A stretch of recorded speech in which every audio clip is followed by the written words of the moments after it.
What is good, everybody? The time has finally come to drop the sauce on the MyPlayer builder, and we have some great information to share with you. You know, day one recommended builds we usually like to avoid because it involves some degree of guessing, and here at NBA 2K Lab, we're into hard facts and not opinions as much. But in reality, who actually uses their first build for the majority of 2K?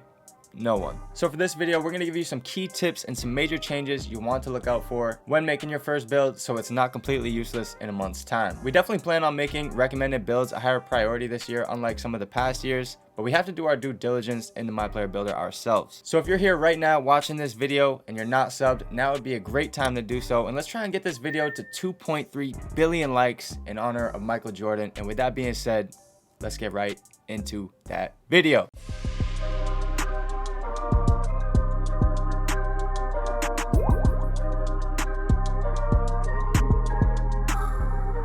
The first thing we're going to talk about is the brand new badge tier system. Now there's 16 badges in each category with 8 tier 1 badges to choose from, 4 tier 2 badges, and then 4 tier 3 badges. Now in order to unlock the tier 3 badges, you'll need at least 10 badge points invested in that specific category in either tier 1 or tier 2 before you can even look at tier 3. Tier 3 badges cost so much that even the bronze level of any badge in that section costs 5 badge points. So they really make you specialize into a category if you want the best badges even at the lower level. Now unlike last year in 2K22, badges will not get cheaper with the more attributes that you put into them. Now we made this quick handy chart to show you guys how much each badge costs in the different tiers. Now these badge costs remain the same for each tier and not for each specific badge. For example, a tier 3 Hall of Fame badge will always cost 8 points no matter what or how much you have invested in those particular attributes. Now if you remember last year, if you increase certain attributes, those badge point costs would go down. This year it's not like that. Now another interesting thing this year, and we don't know yet how well it works, but there's no attribute threshold to equip a bronze badge in your tier 1 categories. Like I said, we don't know how well tier 1 badges will work, and I do believe you'll need to supplement those badges with their respective attributes for them to actually be effective, and that's something we'll definitely be looking forward to test, and that's going to be the best and most valuable bronze badges, which we'll definitely get to eventually. Now another great tip to consider is that for categories that you may not put too many attributes in, it may be a good idea to target a tier 1 or tier 2 badge where you can get it to Hall of Fame. Of course, try and aim for a badge that fits your playstyle, but what this will do is allow you to essentially get a Hall of Fame badge for free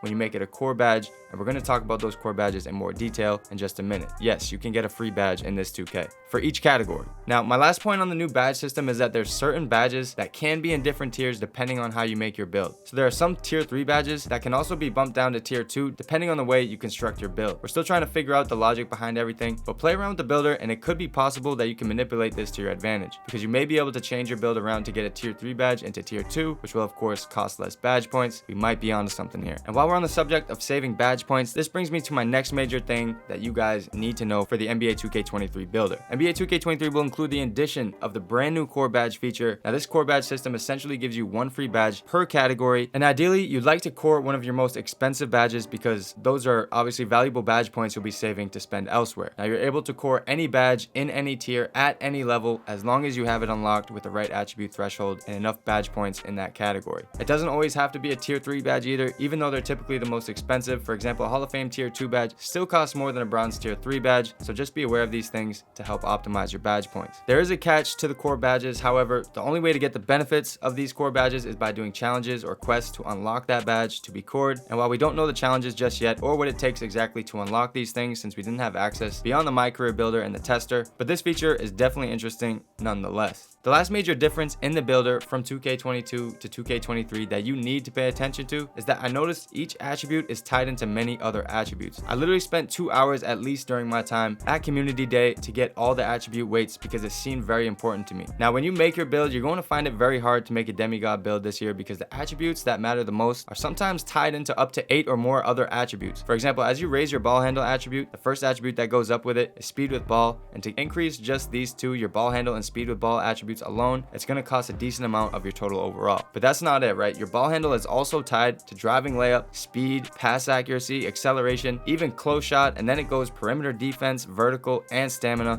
all in that order. So like I said, these attributes are weighted in a way where it's going to be really hard to find a super well-rounded build right away. As you can see, this build right here is a 78 overall just by maxing out my ball handle to 99. And if you're worried about dribbling and stamina as a guard, you might need that 99 ball handle to unlock handles for days on Hall of Fame, right? It also might be important to note that if you want a 99 speed with ball, you'll automatically be an 85 overall without touching any of the other attributes. We'll speak more about this on the live stream later today, which will be September 6th at 7 p.m. Eastern on this NBA 2K Lab YouTube channel. And like I said in the last video, you definitely don't want to miss that. We're going to have some incredible guests on the stream to share their perspective, so we cover all angles of NBA 2K23, so make sure you guys have those notifications on. Now before I get out of here for this video, man, I'm going to leave you guys with a couple brief tips to help make your first build. Of course, I just rambled on about the whole new badge tier system, so I'm going to give you guys a couple quick tips here. Now the new badge system is completely overhauled, and like I said, it's going to be tough to get all the badges you want, so make sure you meet the thresholds of the ones that you plan on using the most for your playstyle and build, and that includes, you know, badges in tier 1, 2, and 3. Don't just try to target the tier 3 badges. Next, make sure that when you're choosing your dunk attribute, you'll want to meet these certain attribute thresholds if you're looking for contact dunks or quick drops, etc. This is very similar to last year with a few minor changes, so be sure to double check and make sure you meet those requirements. This also ties into the point above where that skill dunks or the meter dunks from last year actually feel much more consistent with the brand new meter. So if you like dunking, it could be even more fun this year, and I had a blast on my 99 dunk build last year, and I think this year it could be even crazier. So just keep that in mind if you plan on making a player with crazy dunking. Now badges in this 2K all cost the same amount of points within each tier no matter what, and like I showed you before, here's the quick and easy chart for you guys to reference. Keep in mind that the cheapest tier 3 badge is of course bronze, which still costs 5 badge points, so these tier 3 badges are definitely going to cost you. Now one of the most interesting MyPlayer changes is the core badge feature, which allows you to equip one badge per category for free, but it does require a specific quest or challenge for that specific badge to unlock it. Now one of the last tips before I get out of here, guys, is I wanted to mention that it feels like 2K actually made weight and strength matter this year, and we suggest playing around with your player's weight instead of always going to the minimum for the max speed, as it seems that the pros outweigh the cons when you're adding weight to your player. Strength also matters this year and is at the very least important for getting the brand new bully badge, and it's the only attribute to unlock this badge, and you're going to need at least a 95 strength to get a Hall of Fame bully, so that badge could be crazy. Something to look out for. Now this honestly could be the year of the role player, and I imagine you'll definitely see a lot more team basketball with the way these attributes are weighted, especially with the addition of the adrenaline boost. Now if you enjoyed this video or found it helpful, a simple like